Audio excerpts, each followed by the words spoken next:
계속해서 27페이지의 청약부터 좀 꼼꼼히 살펴보도록 하겠습니다. 청약의 정의 이렇게 돼 있는데요. CISG의 규정 이렇게 제가 부제를 붙여놨습니다. 청약이라고 하는 건 사실 국가마다 다 다를 수 있어요. 청약이란 승낙이란 국가마다 다 다를 수가 있어서 우리가 모든 국가의 그 법률을 다 살펴볼 수는 없겠죠. 우리가 앞에서 얘기했던 CISG 국제물품매매계약에 관한 UN 협약, 이 협약에서 청약과 승낙에 대한 내용을 굉장히 자세하게 그 규정을 해놓고 있습니다. CISG의 파트 2, 2편에 해당하는 부분인데요. 이 부분에 이 내용들이 잘 기재가 되어 있어요. 이 CISG의 내용을 기준으로 우리가 시험 문제에도 그대로 출제가 됩니다. 그래서 CISG를 기준으로 한 청약과 승낙의 정의, 특성, 효력 이런 것들을 잘 정리를 해 두셔야 돼요. 자, 일단 청약이란 우리 교재에 풀어서 써 있는데요. 제가 이걸 문짝으로 한번 만들어 봤습니다. 사실 제가 만든 건 아니고요. CISG에 나와 있는 내용이에요. 자, CISG에서 청약을 뭐라고 정의하고 있냐면 계약 체결을 위한 특정인에 대한 제한이다. 계약 체결을 위한 제한이 청약인 거예요. 이런 식으로 이런 내용대로 계약을 체결하자. 그런데 여기 하나 요건이 들어가는 건 특정인, 영어로는 specific person 이렇게 씁니다. 아무나가 아니라 이 제한을 받는 사람 아무나가 아니고 딱 특정해야 돼요. 당신. 한 명일 필요는 없습니다. 여러 명이어도 상관없어요. 여러 명이 됐건 한 명이 됐건 간에 특정인에게 딱 정해서 그 사람한테 제안을 해야 되고요. 그 제안이 충분히 명확해야 돼요. 모호하면 안 됩니다. 명확한 내용으로 계약 체결에 대한 제안을 해야 하고 그 다음에 승낙이 있는 경우에 그에 구속된다는 의사표시를 또 해야 합니다. 내가 이렇게 제안을 하는데 당신이 이 제안에 승낙을 한다면 그대로 계약이 성립될 것입니다. 라고 하는 자신의 의사표시, 청약에 그대로 구속된다, 승낙이 있는 경우에 구속된다라는 의사표시를 반드시 해주고 있어야 돼요. 자, 그 다음에 여기에서 앞에서 우리가 충분히 명확해야 된다고 그랬죠? 청약은. 근데 그 충분히 명확하다고 하는 게 굉장히 추상적이어서 얼만큼이 명확한 건지 알 수가 없어요. CISG에서는 명확하다 하면 무엇이다 라고 또 따로 정의를 하고 있습니다. 자, 그 제안이 충분히 명확하려면 첫 번째 물품을 표시해야 돼요. 어떤 물품을 팔겠다, 사겠다. 어떤 물품에 대한 제안이다. 그 다음에 두 번째, 수량. 얼만큼을 몇 개를 그 다음에 대금 수량하고 대금을 명시적이거나 묵시적으로 정하면 됩니다. 또는 정할 수 있는 규정을 두면 충분히 명확한 제한으로 본다. 이렇게 규정하고 있어요. 그래서 예를 들면 A라는 물품 100개를 100불에 팔겠다. 단가 1불에. 이렇게 의사표시를 했다고 하면 그 청약은 충분히 명확한 청약으로 보는 겁니다. 물품, 수량, 대금 들어가야 돼요. 근데 그 수량과 대금을 명시적으로 정할 수도 있고요. 묵시적으로, 암묵적으로 다른 조건에서 유추되어서 판단될 수 있어도 가능합니다. 또는 그렇게 정하지 않고요. 나중에 어떻게 정하기로 한다. 예를 들면 원유를 사고 파는데 원유 같은 건 국제 시세가 있죠. 국제 시세에 따른다. 국제 시세에다가 얼마를 더한다. 이런 식의 규정을 두었다고 한다면 그건 충분히 명확한 제한이라고 볼 수 있어요. 자, 물품 표시하고 수량과 대금, 얼마에, 몇 개 팔겠다라는 내용이 들어가면 충분히 명확하다. 자, 그 다음에 이 청약과 청약의 유인하고 좀 구분을 해야 됩니다. 청약의 유인이라고 하는 건 영어로 invitation to offer, invitation to make an offer 이렇게 얘기를 하는데 말 그대로 invitation, 초대한다는 거예요. 청약을 하도록. 이것은 청약으로 보이지만 사실 청약이 아닌 제안인 거예요. 청약은 계약 체결을 하기 위한 제안이어야 한다 그랬죠. 근데 청약의 유인은 청약의 유인을 한 사람이 그 청약의 유인을 받은 당사자로 하여금 청약을 하도록 하는 행위, 이런 걸 청약의 유인이라고 불러요. 청약의 유인. 자, 청약이란 아까도 얘기했듯이 계약 체결을 위한 제한이고 그에 대한 승낙이 있는 경우 그게 구속된다는 의사표시를 해야 된다 그랬어요. 그래서 청약의 요건을 가지고 있는 어떤 제안을 했다면 그 청약에 대해서 승낙을 하잖아요. 그러면 승낙을 하면 바로 계약이 성립되는 거예요. 그런데 청약의 유인은 청약처럼 보이긴 하지만 그에 대한 승낙의 의사표시를 한다 하더라도 계약이 되는 건 아닙니다. 이게 청약이 되는 거고요. 청약의 유인을 한 당사자가 나중에 승낙을 하게 되는 이런 구조가 됩니다.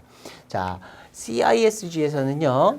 청약의 유인의 요건, 뭘 청약의 유인으로 보냐면 특정인에게 보내어진 제안이 아니면 청약의 유인으로 봅니다. 예를 들어서 쉬운 예가 이런 게 있어요. 홈쇼핑. 자, 홈쇼핑에서 A라는 물건 3개에 9,900원에 판다. 마감 임박 번쩍번쩍 떠요.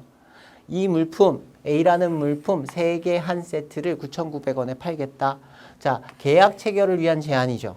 그 다음에 충분히 명확한가 살펴봤더니 A라는 물품을 표시했고요. 수량과 대금 3개에 9,900원, 한 세트에 9,900원을 팔겠다라고 했어요. 근데 이건 청약이 아닙니다. 청약의 유인일 뿐이에요. 그 증거를 제가 말씀드릴게요. 자, 9,900원 괜찮은 것 같아요. 그래서 전화를 합니다. 전화를 하면 거기서 뭐라 그러나요? 홈쇼핑 회사에서. 네, 고객님 물품 보내드리겠습니다. 이러나요? 아니죠. 네, 주문 받아드리겠습니다. 이럽니다. 그러니까 내가 지금 홈쇼핑을 보고 전화를 하면서 내가 승낙을 하고 있다. 제안을 받고 그대로 내가 물품을 사겠다라는 승낙을 하고 있다고 생각을 하는데 사실은 내가 주문을 하고 있는 거예요. 가서 그 내용을 보고 주문 도와드리겠습니다. 아, 이거 내가 사고 싶어요 라고 청약을 하는 겁니다. 그러면 홈쇼핑 회사에서 승낙해서 네, 이렇게 대금 지급하시면 물품 보내드리겠습니다 라고 승낙을 하고 있는 거예요. 이때는 특정성이 없는 겁니다. 그 TV쇼를 보고 있는 홈쇼핑을 보고 있는 모든 사람 누가 됐던 간에 다 이런 누구나 아무나 보고 좀 전화를 해라 이런 의도를 갖고 있는 거예요. 그래서 얘는 특정성이 없는 제안은 청약으로 보지 않는다. 청약의 유인으로 볼 뿐이다. 청약과 청약의 유인을 잘 구분해 두시기 바랍니다. 앞으로 청약과 승낙의 내용을 하면서 제가 여러 번 반복하면서 물어볼 거예요. 자, 우리 교재에 1인 이상의 특정인에 의한 의사표시, 사람은 몇 명이든 관계없고요. 특정인에 대한 의사표시여야 하고 구체적이어야 돼요. 그리고 확정적인 의사표시를 해야 된다. 아까 우리가 물품을 표시하고 수량과 대금을 정할 수 있으면 명확한 제안으로 본다라고 했습니다. 그 다음에 승낙이 있는 경우 이에 대해서 승낙을 한다면 구속된다. 그대로 계약을 체결하겠다라는 의사표시가 반드시 있어야 한다. 이런 청약의 요건 다시 한번 좀 살펴보시기 바랍니다. 자, 계속해서 우리 교재 27페이지의 3번 목차인데요. 청약의 종류 보겠습니다. 청약에도 몇 가지 종류가 있어요. 이것도 역시 문제에서 물어볼 수 있습니다. 청약의 종류들 우리 정리 잘해야 되고요. 자, 첫 번째 보시면 청약의 주체에 따른 구분에서 매도 청약, 매수 청약이 있습니다. selling offer, buying offer가 있는데요. 아무것도 아니죠. 제안을 하는 사람이 물품을 파는 제안을 했으면 그건 매도 청약, selling offer가 되고요. 내가 물품을 사겠다는 청약을 했으면 buying offer, 매수 청약이 되는 겁니다. 이 정도 보시면 되고, 자, 그 다음에 청약의 확정성에 따른 구분이다라고 되어 있는데요. 일단 청약의 종류, 청약의 유효성, 확정성이라고 하는 건 그 제안 내용의 확정성, 유효성, 그 제안의 내용이 유효한지 여부에 따라서 또 두 가지로 구분을 할 수가 있는데 제일 처음에 동그라미 1번과 2번에 나오는 확정 청약과 불확정 청약 잘 구분해 두셔야 됩니다. 자, 확정 청약이라고 하는 건 firm offer 또는 irrevocable offer 이렇게 부르는데요. 옆에다 같이 좀 써두시면 좋겠어요. 시험 볼 때는 irrevocable이라는 단어도 잘 나옵니다. 자, 요거 잘 못 보신 단어죠. irrevocable이라는 단어 우리 잘 안 쓰는데 요 단어는 어디서부터 출발하시면 되냐면 revoke라고 하는 단어가 있어요. revoke 하면 cancel이라는 뜻입니다. 취소하다라는 뜻이에요. 이 단어는 기억을 해두셔야 돼요. 무역영어 시험 보려면. 자, revoke는 취소하다의 뜻인데 취소할 수 있는 하면 revoke로 바뀌어요. 그래서 revocable이 됩니다. 취소할 수 있는 이라는 뜻이 되고요. 앞에 일이 붙었어요. 일이 붙으면 반대의 뜻이 되죠. 그래서 취소할 수 없는 이런 뜻이 됩니다. 그래서 확정 청약 또는 취소 불능 청약 이렇게도 얘기해요. 취소 불능. 얘를 firm 하면 확고한, 확실한 이런 뜻이죠. 네, 확정 청약 이렇게 부르기도 하고요. 반대의 의미로 불확정 청약 또는 자유 청약 이렇게 부르는데요. free offer 또는 revocable offer 이렇게 부릅니다. 자, 두 가지는 확정 청약과 불확정 청약은 어떻게 구분하게 되냐면 먼저 유효성을 한번 따져보죠. 유효성을 보면 확정 청약은요. 청약자가 마음대로 한번 청약을 했다. 계약을 체결하자는 의사표시를 했다면 청약자가 임의로 자기 마음대로 취소하거나 또는 변경할 수가 없습니다. 불확정 청약은 어떨까요? 예, 청약자가 반대겠죠. 임의로 취소나 변경이 가능한 청약을 말해요. 근데 말대로 그냥 이렇게 쉽지는 않고요. 자, 첫 번째 확정 청약을 먼저 보면 제 머릿속에 그냥 언뜻 떠오르는 건 이런 게 있습니다. 그 고스톱 칠 때 낙장 불입이라는 거 있죠. 한번 냈으면 못 걷어들이는 거예요. 그대로 가야 돼요. 이것도 역시 마찬가지예요. 이 청약도 내가 어떠한 조건으로 청약을 했다. 상대방에게 의사표시를 했다면 그 당사자가 승낙을 하거나 또는 거절하기 전까지는 자기 마음대로 그 조건을 바꿀 수가 없어요. 그냥 기다려야 됩니다. 그런데 취소 가능 청약, 불확정 청약, 자유 청약의 경우에는 취소 변경이 가능해요. 단 언제까지냐면 CISG 기준으로 볼 때는 승낙을 발송하기 전까지는 취소하거나 변경이 가능해요. 변경이 가능하다. 다른 말로는 승낙의 의사를 발송했다, 보냈다라고 하면 이후에는 취소, 변경이 불가능한 건 똑같습니다. 승낙을 발송하기 전, 그 기준, 승낙의 발송시를 기준으로 봐서 그 이전까지 취소나 변경이 가능한 걸 우리가 불확정 청약이라고 보고요. 자, 그 다음에 확정 청약과 불확정 청약을 그럼 어떻게 구분하느냐? 뭐가 확정 청약이고 뭐가 불확정 청약이냐? 여기에 내용에서 자, 확정 청약을 만드는 요소들이 있어요. 한 가지는 그 청약의 유효기간을 표시한 경우.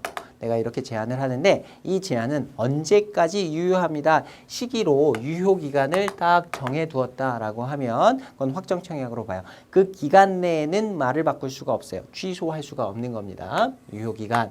이걸 또 우리가 회신기간 이렇게 얘기하기도 해요. 다음의 기간 내에 나한테 회신을 주십시오. 승낙할 수 있는 기간은 언제부터 언제까지입니다. 라고 딱 정해놨다라고 하면 요거는 확정 청약으로 봅니다. 또는 모든 확정 청약이 이 유효기간이나 회신기간을 정하는 건 아니에요. 기간이 없을 수도 있습니다. 그런 경우에는 또는 취소 불능 또는 확정 청약이다라고 하는 것을 표시하고 있으면 됩니다. 주로 의사표시를 할 때 청약을 할 때 We offer you firmly 확정적으로 청약합니다 라는 문구가 들어있다면 그건 확정 청약으로 보는 거예요. 그 다음에 irrevocable We offer you irrevocably 뭐 이렇게 이런 뜻이 들어가 있다면 반드시 두 단어를 써야 되는 건 아니지만 우리가 취소할 수 없습니다 라는 의사표시를 했다고 하면 그것은 확정 청약으로 봅니다. 자, 불확정 청약은 유효기간이 없거나 또는 이러한 문구가 없는, 그래서 불확정 청약의 경우에는 확정 청약 이미 표시가 되지 않았다라고 하면 다 불확정 청약으로 인정을 해줘요. 이렇게 한번 구분해 보시고요. 여러 번 또 뒷부분에서도 제가 여기저기서 많이 반복을 할 겁니다. 확정 청약과 불확정 청약. 자, 세 번째 보시면 반대 청약이라는 게 있어요. 자, 카운터 오퍼라고 돼 있는데 오퍼를 받고 다시 하는 오퍼를 얘기해요. 오퍼를 받아서 다시 치는 오퍼. 우리가 아직 승낙을 하진 않았는데 승낙의 요건이 있습니다. 승낙은 원칙적으로 청약에 대해서, 청약 조건에 대해서 무조건적이어야 돼요. 청약에 대해 무조건적으로 계약을 체결하겠다라고 하는 의사 표시를 해야 됩니다.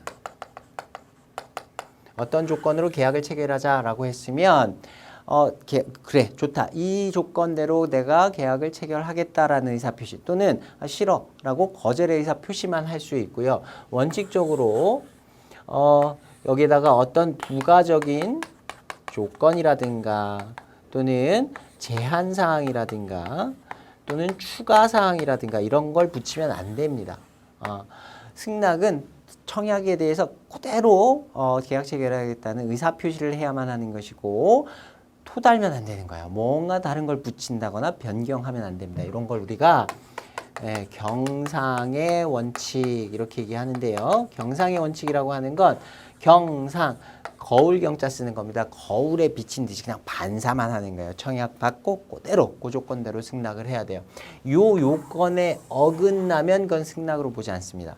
그 중에서도 특히 반대 청약이라고 하는 건 우리가 서신에서도 문제화되는 서신에서도 이런 걸 많이 볼 거예요. 예를 들면 A라는 물품을 내가 100원에 팔겠다, 100달러에 팔겠다라고 청약을 했어요. 근데 보통 청약을 하면 그 조건대로 바로 오케이 좋다 하고 계약 체결하는 경우는 별로 없죠. 둘 간에 좀 협상의 과정이 필요할 거예요. 대부분의 경우 자 A라는 물품 괜찮은 것 같은데 100불은 조금 비싼 것 같고 한 90불에 하자. 이렇게 90불에 팔면 내가 계약을 성립시키겠다, 승낙하겠다, 계약 체결하겠다 이렇게 의사표시를 했어요. 큰 틀에서 보면 계약을 체결한다라는 의사가 표시가 돼 있어요. 그런데 원청약의 내용을 그대로 승낙하겠다는 것이 아니라 조건을 조금 바꿨습니다. 이런 경우에는 얘는 승낙으로 인정이 되지 않고 반대 청약으로 인정이 되는 거예요. 이런 경우에는 승낙의 의사가 어느 정도 표현이 되어 있다. 그래서 봤을 때 계약 체결을 하려고 하는 내용이다라는 게 보여진다 하더라도 원칙적으로는 청약에 대한 거절로 봅니다. 이렇게 계약 체결하기 싫다 하고요. 그 다음에 요 내용을 새로운 청약으로 봅니다. 그러니까 A라는 물품 100불에 팔겠다라는 원래 청약은 이제 없어진 거예요. 효력이 없어진 거고 A라는 물품을 90불에 사겠다라고 하는 바잉 청약을 새로 한 걸로 보는 거예요. 그러면 원래 A라는 물품 100개 팔겠다라고 했던 당사자가 이에 대해서 승낙을 하면 계약이 성립이 되는 거죠. 근데 A라는 그 원래 당사자가 90불은 조금 심하고 내가 95불에는 팔 수 있다라고 의사표시를 했다면 이것도 또 반대청약이 되는 거예요. 반대청약에 대한 반대청약 계속 이어지는 겁니다. 그러다가 어느 순간에 좋다 그럼 한 98불에 계약 체결하자라고 어떤 당사자가 승낙을 했다고 하면 그때 계약이 체결되는 거예요. 그래서 실제적으로는 이 반대청약이 굉장히 우리가 많이 볼 수 있는 그런 상황에 해당이 된다라고 이해하시면 되겠습니다. 자, 네 번째 나오는 교차청약이라고 하는 건 그냥 이름만 봐두시면 될 것 같아요. 실제 상황에는 없는 거라고 보시면 되고요. 계약의 당사자들이 우연히도 같은 조건으로 서로에게 청약을 한 거예요. 예를 들어서 A라는 물품을 100불에 팔겠다라고 했고 B는 A라는 물품을 100불에 사겠다. 똑같은 조건으로 서로 상대방에게 매수 청약과 매도 청약을 한 경우 이런 걸 크로스오퍼라고 하는데 뭐 실제로 문제로는 나올 확률이 거의 없고요. 실제 상황에도 많이 없는 일이다. 자, 다섯 번째 조건부 청약이라는 게 있습니다. 컨디셔널 오퍼. 청약을 하면서 청약에다 조건을 붙이는 경우들이 있어요. 이 상황을 좀 살펴봐야 됩니다. 요거 자세히 좀 보셔야 됩니다. 제가 쌤 추가 내용이라고 해갖고 요 내용도 역시 추가적인 자료를 같이 업로드를 해놨습니다. 내용 살펴보시고요. 자, 첫 번째 청약에 조건을 붙인 컨디셔널 오퍼, 조건부 청약. 자, 첫 번째는 승인 조건부 청약이라는 게 있어요. offer on approval이라고 되어 있는데요. 승인 조건부 청약은 뭐냐면 매도인이 매수인에게 청약을 해요. 청약을 오퍼를 하면서 청약은 뭐라 그랬죠? 계약을 체결하고자 하는 의사표시라고 한다 그랬어요. 의사표시를 하면서 의사만 표시한 게 아니라 실제로 물품을 보내버려요. 근데 샘플만 보내는 게 아니고 팔려고 하는 물품 전체를 보냅니다. 전체를 보내서 그 청약을 받는 사람을 우리가 피청약자라고 불러요. 청약을 하는 사람은 청약자라고 부르고요. 영어로는 offerer, 그다음에 청약을 받는 사람 offeree 이렇게 부릅니다. 그 피청약자가 물품을 실제로 확인을 해요. 그래서 검사를 해보고 물품이 괜찮다 생각하면 승낙을 하고 대금을 지급하면 됩니다. 거절할 때는 물품을 그냥 돌려보내면 돼요. 그래서 이 뒤에 나오는 approval, offer on approval의 뜻은 피청약자가 그 물품을 받아보고 승낙하는 것을 조건으로 한다. 그런 걸 조건으로 하는 청약이다 라는 뜻입니다. 자, 두 번째 보시면 반품 허용 조건부 청약이 있어요. offer on sale or return이라고 부르는데요. 이거는 청약을 했어요. 청약을 해서 물품을 매도하겠다라는 청약을 하면서 그 청약의 조건에 자, 당신이 물품을 사고 나서 만약에 재고가 남으면 안 팔린 물품이 있으면 이 재고는 언제든지 받아주겠다라는 조건을 붙인 거예요. 그래서 offer on sale or return 반품 허용 조건부로 승낙을 한 당사자는 물품을 산 다음에 안 팔린 물품이 있다고 하면 어느 때든지 반품을 요청할 수 있는 그런 종류의 청약입니다. 이 두 가지의 청약은 잘 살펴보세요. 승인 조건부하고 반품 허용 조건부 누구한테 유리해요? 피청약자 오퍼리에게 굉장히 유리한 조건입니다.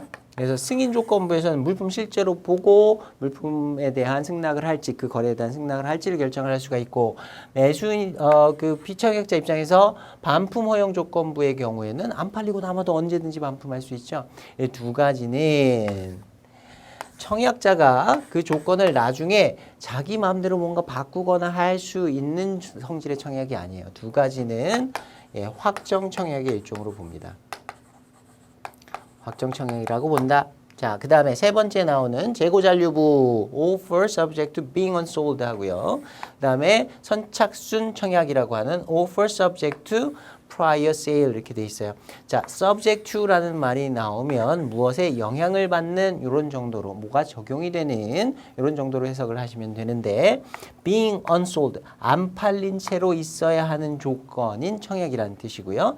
prior sale 그 이전의 매매에 달려 있는 청약이다라는 뜻인 겁니다. 자, 요거는 어떤 청약이냐면 청약을 할 때 그 물품이 청약의 대상이 되는 물품이 한정적인 거예요.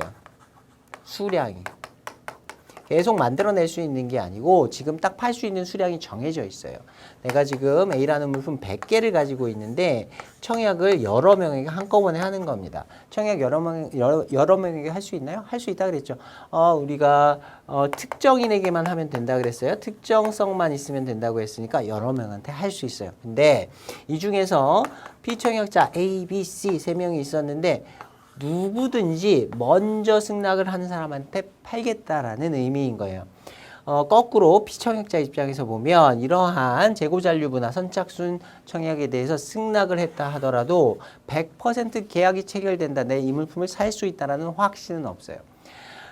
그 물품이 재고가 남아 있어야 하는 겁니다. 이런 경우에 자, 그 피청약자 입장에서는 계약이 체결된다는 걸 확신할 수는 없지만 청약자가 이 조건을 마음대로 자기가 원하는 사람한테 팔 수 있고 선택해서 팔 수 있는 그런 성격은 아니에요. 그래서 얘는 불확정 청약. 그 조건에 일치한다면 재고가 남아있다면 계약이 성립된다라는 면에서는 다른 점은 없습니다. 이 두 가지 불확정 청약의 일종으로 본다.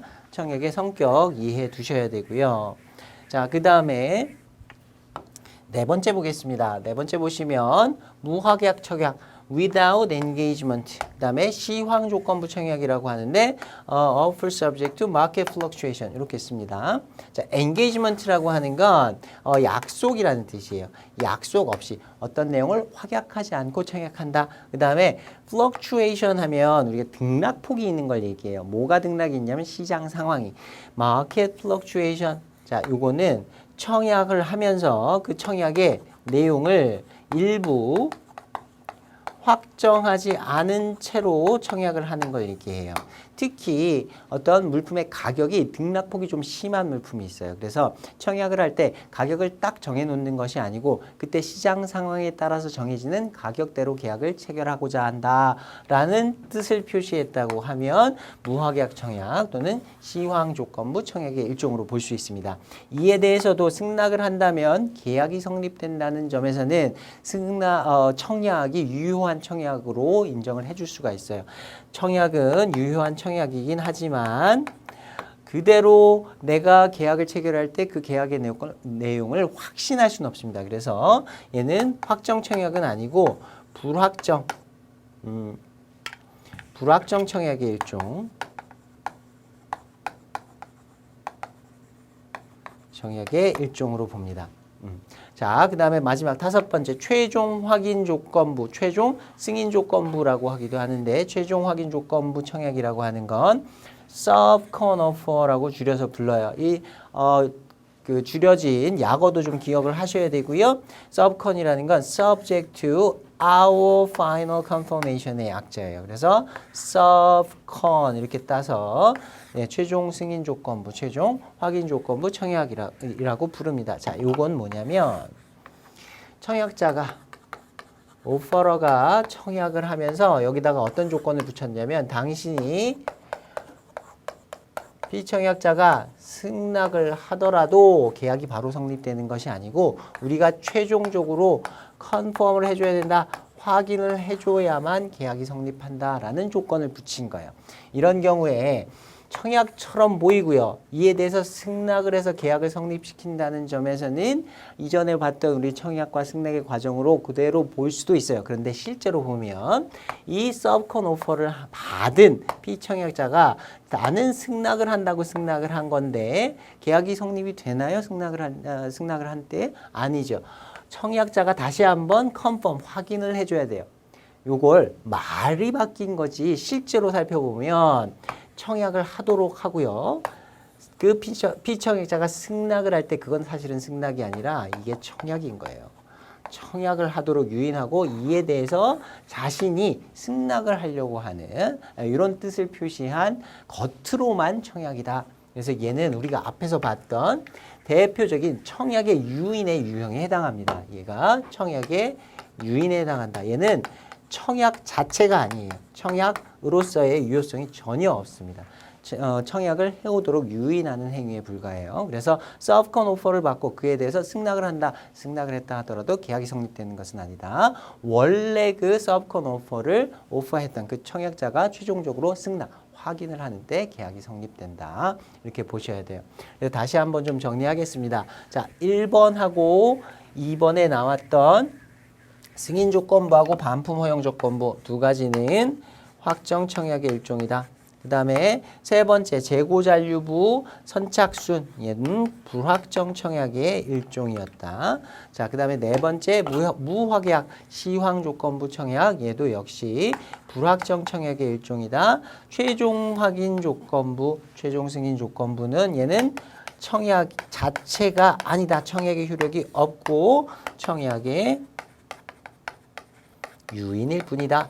이렇게 정리를 해두시면 됩니다. 문제에 나오는 내용들이니까 요 5가지 유형들 잘 정리해 두시기 바랍니다. 자, 세 번째 시간 여기까지 마무리하고요. 그 이후의 내용 네 번째 시간에서 계속하도록 하겠습니다.